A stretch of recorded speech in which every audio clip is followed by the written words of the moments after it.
सभी बच्चे, Prayagraj mission institute में आप लोगों का स्वागत है।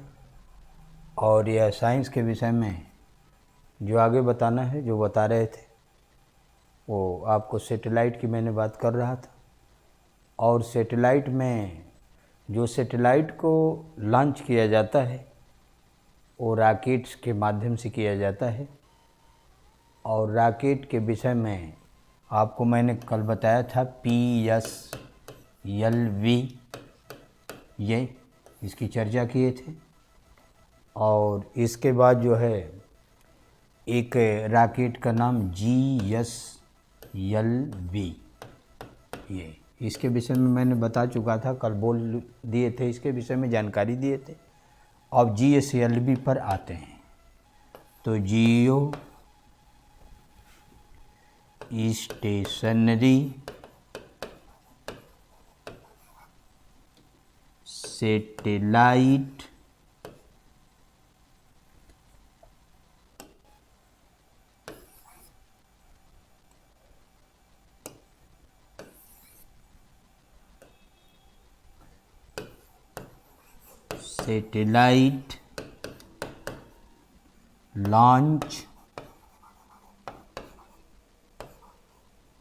लॉन्च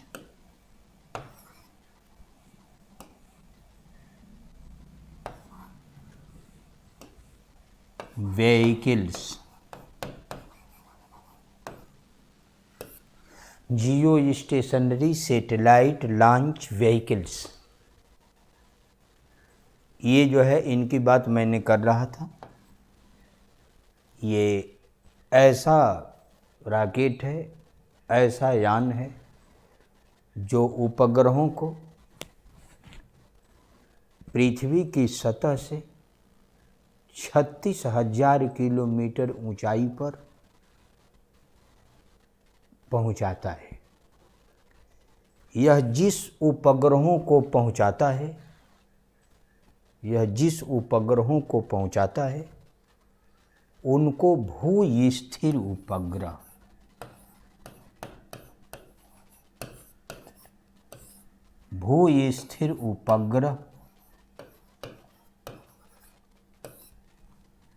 जियो स्टेशनरी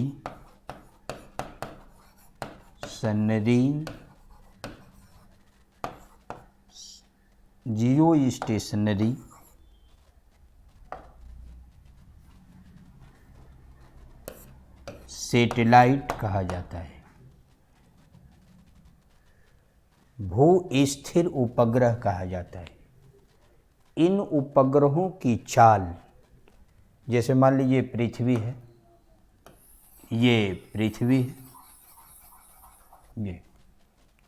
और ये जो है यह सैटेलाइट है, ये सैटेलाइट है, ये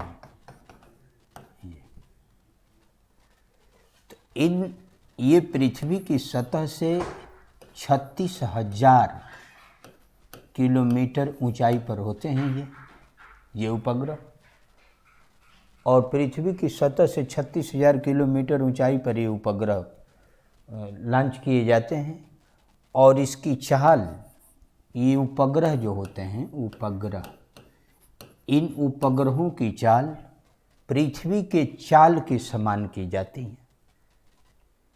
इन उपग्रहों की चाल जब पृथ्वी के चाल के समान होती हैं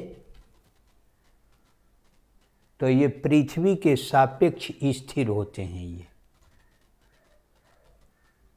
इसीलिए इनको भू स्थिर उपग्रह कहा जाता है। आजकल जो GSLV है ये रॉकेट, इसमें 3 इंजन लगते हैं। 1 इंजन, 2 इंजन, 3 इंजन, ये 3 इंजन लगते हैं। और जो इंजन लग रहे हैं आजकल इसमें, उसको क्रायोजेनिक इंजन कहा जाता है। तो आजकल इस GSLV में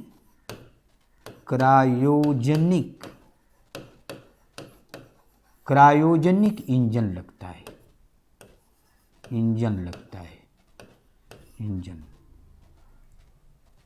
यह क्रायोजेनिक इंजन जो होता है वह 0 से लेकर -150 डिग्री सेंटीग्रेड तापमान पर कार्य करता है। ये क्रायोजेनिक इंजन 0 से लेकर 150 डिग्री सेंटीग्रेड तापमान पर काम करता है। और 0 से लेकर 150 डिग्री सेंटीग्रेड तापमान पर ये क्रायोजेनिक इंजन काम करता है। और इसमें जो ईंधन होता है वह द्रव ऑक्सीजन और द्रव हाइड्रोजन का प्रयोग किया जाता है इस क्रायोजेनिक इंजन में। यह इंजन, इस तरह का इंजन, क्रायोजेनिक इंजन, आजकल सबके पास नहीं है। ये क्रायोजेनिक इंजन आजकल जो है ये कुछ देशों के पास ही ये है। ये क्रायोजेनिक इंजन जो हैं, क्रायोजेनिक इंजन वाले जो देश हैं, वो पहले आपको बनाया फ्रांस, इसके बाद बनाया अमेरिका, इसके बाद बनाया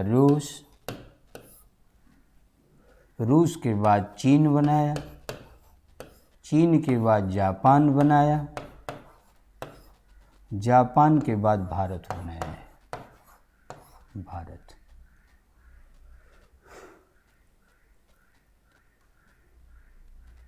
तो पहला फ्रांस, दूसरा अमेरिका, तीसरा रूस, चौथा चाइना, पांचवा जापान और छठवां भारत। इन देशों के पास ये क्रायोजेनिक प्रौद्योगिकी है। यह एक विशेष प्रकार का इंजन है जिस इंजन को सभी लोग नहीं बना पाते। ये इंजन इन देशों के पास है जिनका मैंने नाम लिखा है।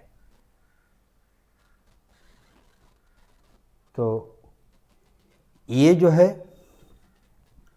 ये फ्रांस, अमेरिका, रूस, चाइना, जापान और भारत, इन देशों के पास क्रायोजेनिक इंजन है। अब ये हो गया बच्चे GSLV की बातें। अब आपको जो एक पढ़ा रहे थे, जो बता रहे थे इसरो के केंद्र में, तो पहला हो गया विक्रम साराभाई अंतरिक्ष केंद्र, और दूसरा जो केंद्र है वो है पिन्या।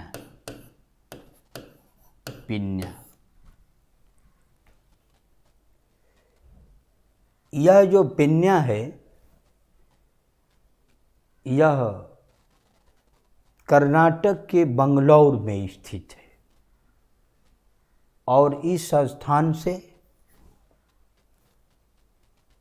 मैन्युफैक्चरिंग ऑफ सैटेलाइट,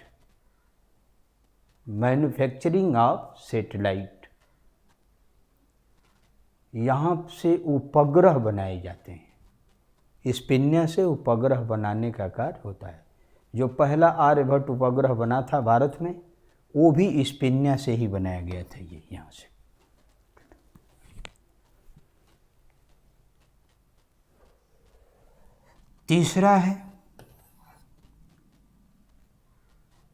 तीसरा है आपका श्रीहरिकोटा।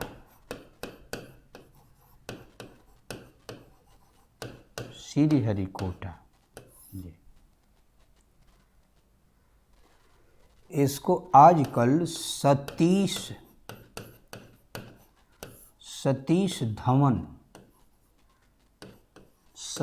धवन केंद्र कहा जाता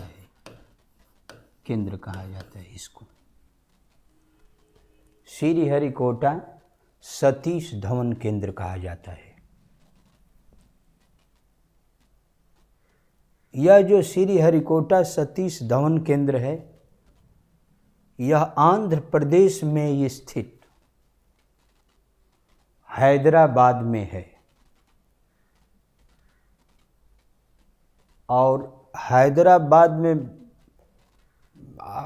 है, आंध्र प्रदेश में ही है, लेकिन ये सही पूछिए तो यह इसका जो हिस्सा है, ये आंध्र प्रदेश में का जो ये हिस्सा है, हैदराबाद का जो तेलंगाना है, फिर और हैदराबाद जो ये इसका क्षेत्र जो है, इसमें सही पूछिए तो ये बंगाल की खाड़ी के करीब में यहाँ एक द्वीप स्ट्रक्चर होता है, ये द्वीप है ये।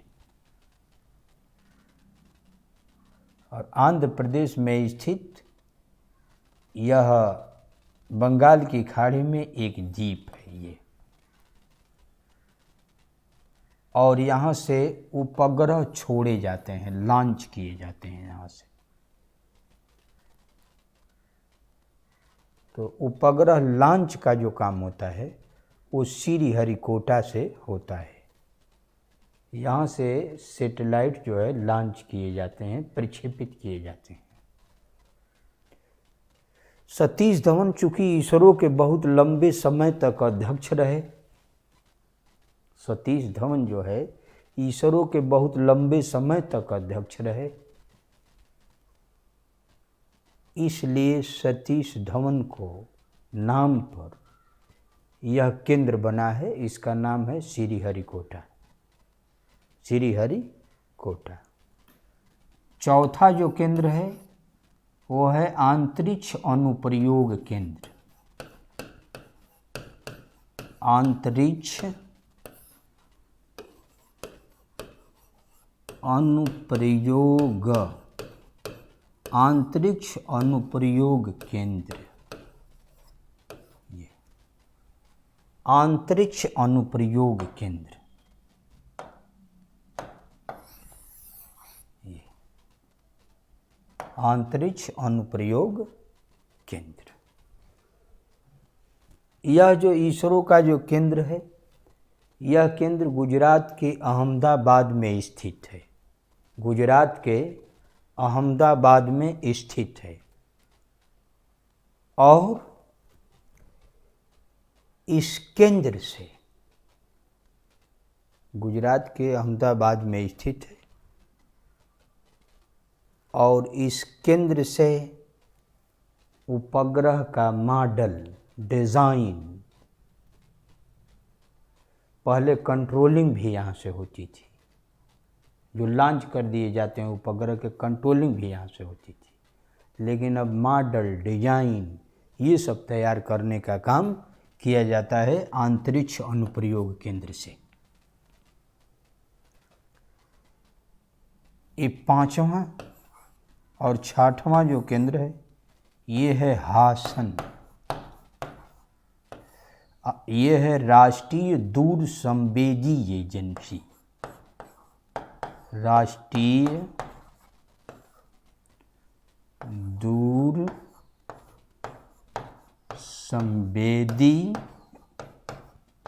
राष्ट्रीय दूर संवेदी एजेंसी।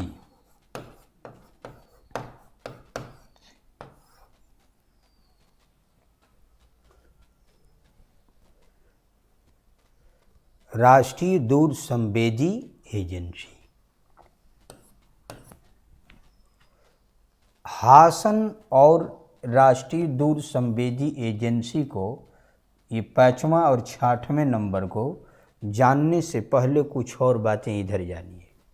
भारत में उपग्रह की 2 प्रणाली होती है, 2 प्रणाली। ये भारत में उपग्रह की 2 प्रणाली विकसित की गई हैं। एक है पहला इनसैट प्रणाली, इनसैट प्रणाली, और दूसरा है आरएस प्रणाली।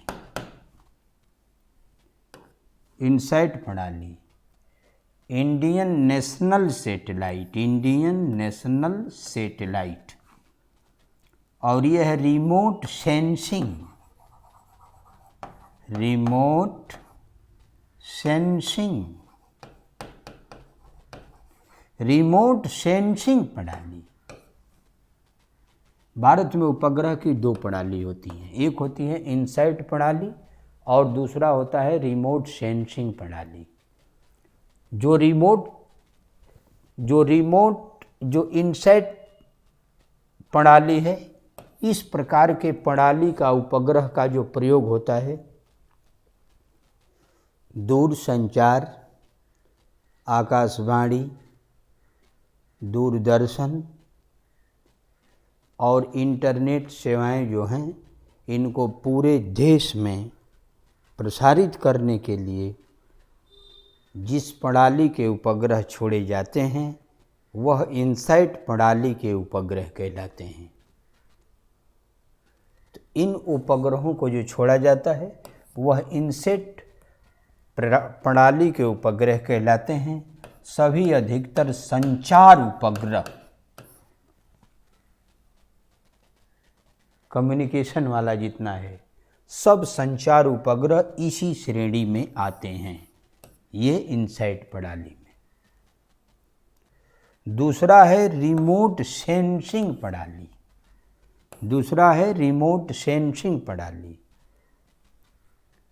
और यह जो रिमोट सेंसिंग प्रणाली है, इस प्रकार के जो उपग्रह होते हैं इस प्रणाली के, वह विभिन्न प्रकार के सर्वेक्षण कार्यों के लिए छोड़े जाते हैं। सर्वेक्षण कार्यों के लिए, जैसे सूखा सर्वेक्षण, वन सर्वेक्षण, महासागरीय सर्वेक्षण, पृथ्वी के किसी क्षेत्र का ऑब्जर्वेशन करना है, उस कार्य के लिए जो उपग्रह छोड़े जाते हैं ये अधिकतर निचली कक्षाओं में लॉन्च किए जाते हैं। पृथ्वी के निचली कक्षाओं में अधिकतर लॉन्च किए जाते हैं और यह उपग्रह जो लॉन्च किए जाते हैं, जो छोड़े जाते हैं, ये उपग्रह सब आपको आर्यस प्रणाली के उपग्रह कहलाते हैं। कोई किसी भी प्रकार के इस धरातल पर यदि सर्वेक्षण कार्य करना है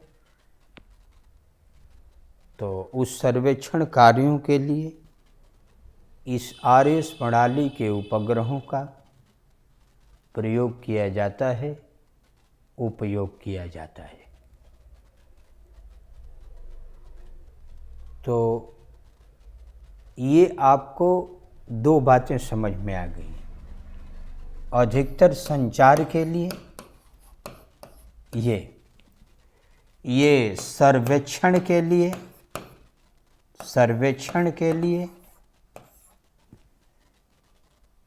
प्रयोग किए जाते हैं, ये संचार के लिए प्रयोग किए जाते हैं। अब पाँचवें नंबर पर ये जो बता रहे थे, चौथा नंबर तक बताए थे, पाँचवां नंबर बताना था, ये है हासन। यह हासन जो है यह भी कर्नाटक के बंगलौर में स्थित है। यह स्थान जो है कर्नाटक के बंगलौर में स्थित है। यह स्थान कर्नाटक के बंगलौर में स्थित है और यहाँ से इनसैट प्रणाली के उपग्रहों की निगरानी की जाती है। यहाँ से इनसैट प्रणाली के उपग्रहों की निगरानी की जाती है। एक दूसरा, ये 6वां नंबर है, राष्ट्रीय दूर संवेदी एजेंसी। यह जो इसरो का संस्थान है, इसका मुख्यालय हैदराबाद में है और यहाँ से आर्यस प्रणाली के उपग्रहों की निगरानी की जाती हैं। यहाँ से आर्यस प्रणाली के उपग्रहों की निगरानी की जाती हैं। ये जो उपग्रह होते हैं, ये कौन उपग्रह होते हैं? ये सब आरएस प्रणाली के उपग्रह होते हैं जिनका निगरानी हम राष्ट्रीय दूर संवेदी एजेंसी से करते हैं लॉन्च करने के बाद। तो ये जो आपको मैंने बताया, ये 12 में से जो 6 संस्थान हैं, ये इसरो का लगातार सहायक संस्थान है और यहाँ से जो बताए हैं इस तरह से कार्य करते हुए हम इस अंतरिक्ष के कार्यक्रम को सही ढंग से संपन्न कर पाते हैं। अब एक चीज़ और, कुछ और बताना है आपको इससे संबंधित।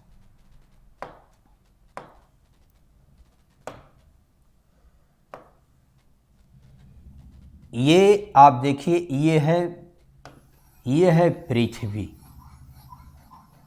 ये, और ये आपका हो गया ये सैटेलाइट उपग्रह, सैटेलाइट उपग्रह ये हो गया, ये। और उपग्रह में जो है, उपग्रह में उपग्रह की जितनी कार्य होता है उस कार्य करने के लिए इसमें एक उपकरण का प्रयोग करते हैं, ऐसे। तो उपग्रह में कार्य करने के लिए एक विशेष प्रकार के उपकरण लगाए जाते हैं और इसको हम कहते हैं ट्रांसपोर्टर,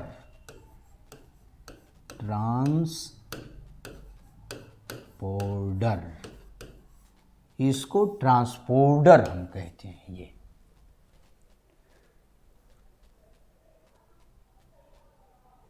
यह जो ट्रांसपोर्टर होते हैं इन्हीं के द्वारा उपग्रह में विशेष रूप से कार्य होता है।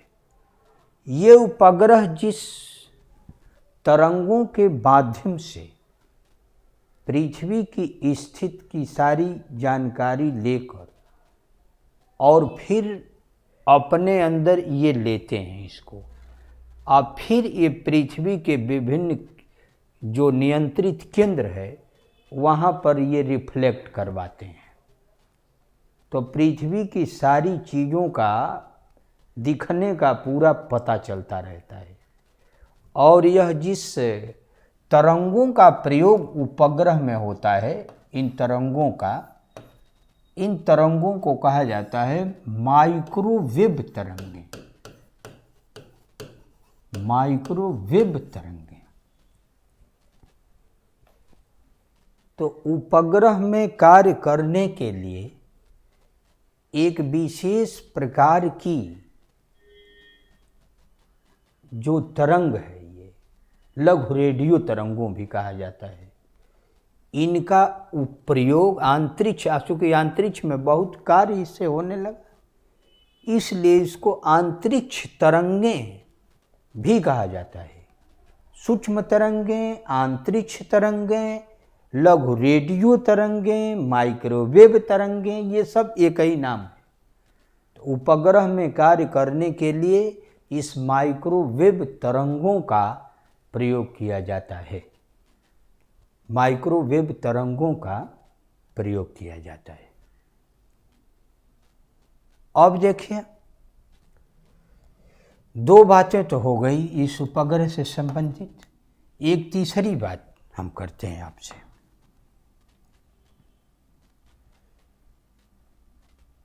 इस उपग्रह में कार्य करने के लिए ऊर्जा के स्रोत के रूप में, इस उपग्रह में कार्य करने के लिए ऊर्जा के स्रोत के रूप में, ऊर्जा के स्रोत के रूप में ये सोलर बैटरी लगाई जाती हैं।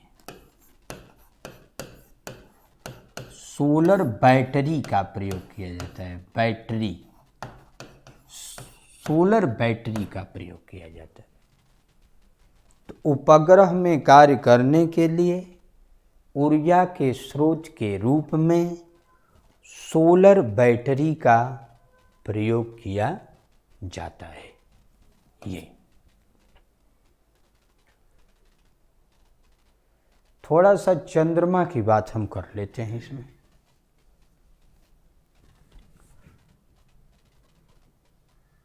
चंद्रमा की जानकारी के लिए बहुत पहले कुछ सोचने का कार्य हुआ, इसलिए कि चंद्रमा पृथ्वी के बहुत नज़दीक था।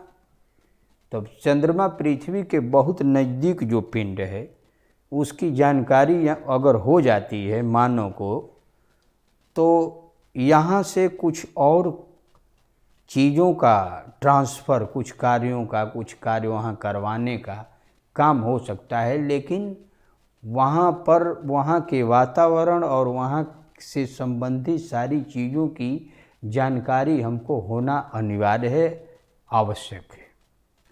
इसको ध्यान में रखते हुए सन 1969 ईस्वी में अमेरिका का नील आर्मस्ट्रॉन्ग ने सबसे पहले उस चंद्रमा पर गए और उन्होंने थोड़ी सी कुछ अपना मटेरियल वहाँ से ले आकर के और उनके विषय में कुछ बताया, कंकड़ पत्थर और सारी चीज़ें। पहली बार गए थे तो उनको कहाँ आकलन है, और चूँकि थोड़ा बहुत क्षेत्र तो है नहीं, ये तो पूरा विस्तार है। अगर कोई आदमी किसी दूसरे ग्रह से इस पृथ्वी पर ही आ जाए और उसको कोई साधन न हो, न चलना फिरना, सारी चीज़ें सब दुरूह स्थित में हो, हर जगह जोखिम हो, तो यहाँ से वो क्या रिसर्च करके चला जाएगा? पृथ्वी इतनी छोटी थोड़े है कि कोई आदमी यहाँ आया, आ करके कहीं दूसरे जगह से यहाँ से सारी खबर लेके फिर चला गया आकाश में, ऐसा तो कुछ है नहीं। तो उसी तरह से उसकी जानकारी पूरी ऐसे जाने से थोड़े हो पाएगी। सन 1984 ईस्वी में भारत के राकेश शर्मा सोवियत रूस की सहायता से इस चंद्रमा पर गए थे, और जिस यान से वो गए थे, रूस के यान से, उनका नाम था सोयुज T11। सोयुज T11, ये सोयुज T11 यान से वो चंद्रमा पर गए थे।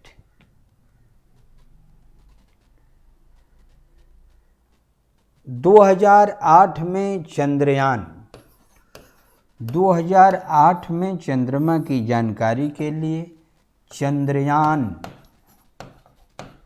चंद्रयान फर्स्ट बनाया गया।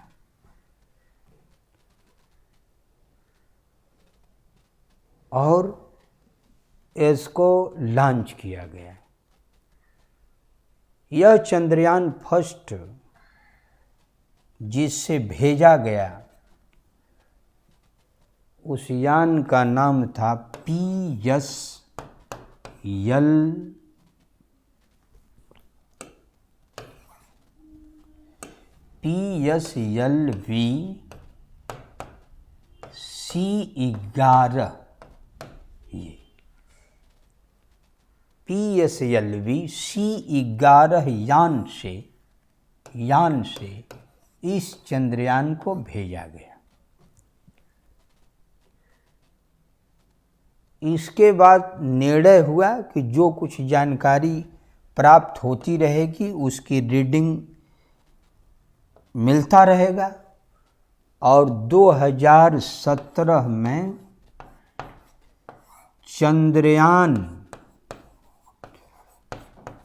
चंद्रयान सेकंड लॉन्च किया जाएगा।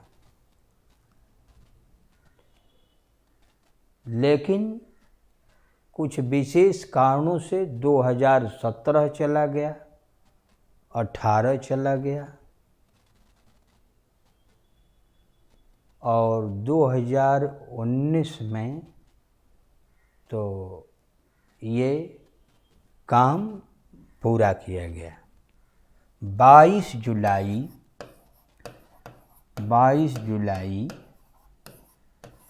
2019 को यह चंद्रयान सेकंड को छोड़ा गया ये।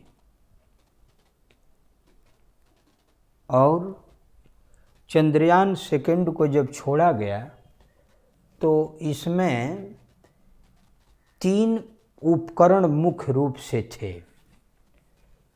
एक था इस चंद्रयान का ऑर्बिटर,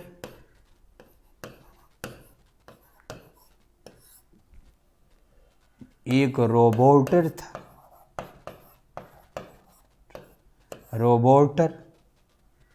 और एक था लैंडर विक्रम।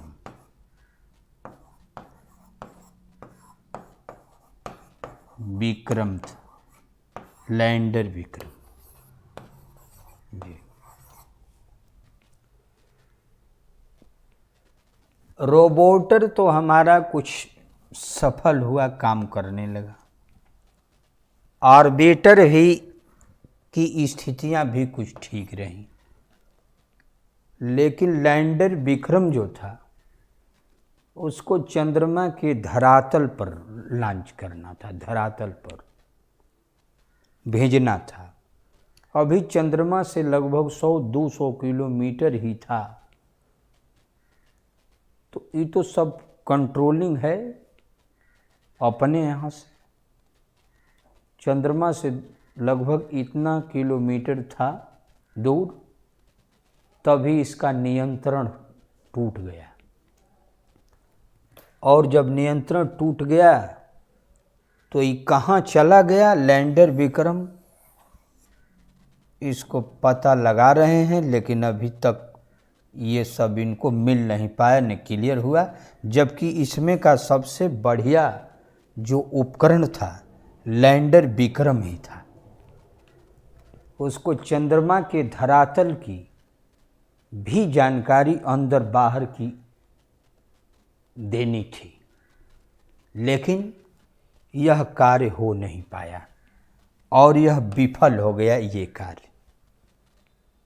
तो चंद्रमा के विषय में जानकारी का बहुत प्रयास चल रहा है, और वहाँ रहने की तो स्थिति नहीं है मानव को, लेकिन वहाँ जो चंद्रमा के धरातल में कुछ खनिज हो सकते हैं, कुछ धातुएं हो सकती हैं, कुछ और उपयोगी सामान हो सकते हैं, इसको हम ला सकते हैं अपने प्रयोजन के लिए। रहना तो नहीं, रहना तो वहाँ गए हैं लोग और कहीं कुछ पता नहीं चल पाया है। वायुमंडल है ही नहीं, हवा नहीं है, तो कोई कैसे रहेगा, कोई जीवधारी रहेगा कैसे। तो यही बात है चंद्रमा के विषय में। और ये जो छोड़ा गया था चंद्रयान, जो फर्स्ट पहले लोग छोड़े थे, इसका बहुत आकलन किए तो इन्होंने बताया कि चंद्रमा के धरातल में पानी है। तो पानी का मतलब ये कि लिक्विड फॉर्म में नहीं है। चंद्रमा की जो मिट्टी है, जो भी है, जिस तरह का उसका जमीन है, उस जमीन में पानी के विषय में बताया इन्होंने। तो इस तरह से चंद्रमा की जानकारी करने का हम लोग प्रयास कर रहे हैं इस अंतरिक्ष कार्यक्रम के द्वारा। दूसरी बात ये है कि भारत से एक और काम किया है अंतरिक्ष से संबंधित, और वह जो कार्य किया है भारत ने, वो काम किया है अंतरिक्ष से संबंधित मंगलयान का।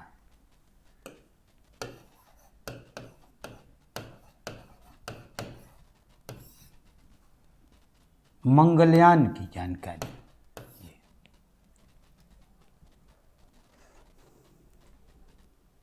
भारत ने 24 सितंबर 2014 को 24 सितंबर 2014 को 2014 को मंगल की कक्षा में एक मंगलयान लॉन्च किया। इसका वजन 1350 केजी था। इसका वजन 1350 केजी है। इस मंगलयान का वजन 1350 केजी है।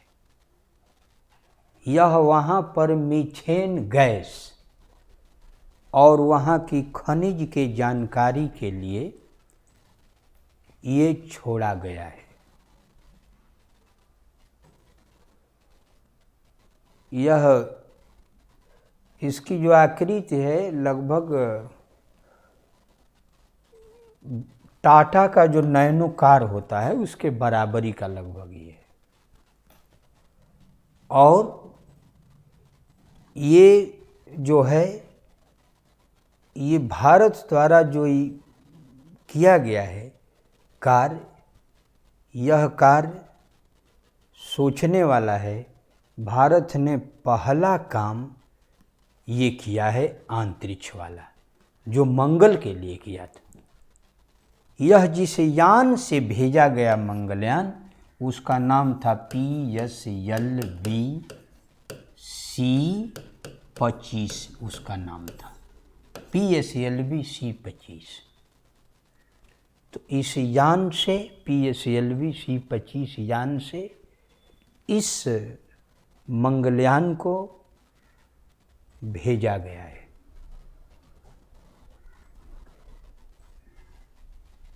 इस तरह से बच्चे,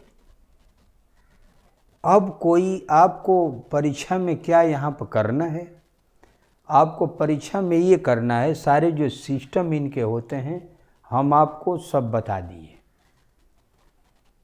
अब आपको परीक्षा में यह करना है कि कोई उपग्रह नया अगर छोड़ा जाता है तो उस उपग्रह का नाम नोट करिए। वो तुरंत एक करंट सिस्टम में रहता है। उपग्रह का नाम नोट करिए, वजन नोट करिए, किस लिए छोड़ा गया है यह नोट करिए, कहाँ से छोड़ा गया है यह नोट करिए, किस लिए छोड़ा गया है यह नोट करिए, किस यान से छोड़ा गया है यह नोट करिए। ये आप इसको नोट कर लिया करें और नोट करके रखे रहें। जब परीक्षा देने जाते हैं इस सब रीडिंग को देख लीजिए। और अधिकतर प्रश्न जो है ये तो विज्ञान प्रौद्योगिकी का सब विषय है और करंट अधिकतर रहता है। पुरानी बहुत से सैटेलाइट छोड़े गए, विफल हुए, सफल हुए, उनकी बात नहीं। एक पहला आर्यभट्ट बताए, उसके विषय में चर्चा किए थे, तो पूरा चर्चा कर लिए इसलिए कि अब भी आता है प्रश्न वहाँ से। इसके बाद जो नया अब कार्यक्रम कुछ होता है तो उसको अपने ध्यान में रखिए, तो आपका प्रश्न सही हो जाएगा। तो ये आपको पढ़ा दिए बच्चे, भारतीय अंतरिक्ष कार्यक्रम, इंडियन स्पेस प्रोग्राम। ये आपको कैसे ये सब लगता है? इस प्रोग्राम को लाइक करिए, सब्सक्राइब करिए। आप इसी के साथ बच्चे इस क्लास को हम समाप्त कर रहे हैं। और जय हिंद बच्चे, जय हिंद।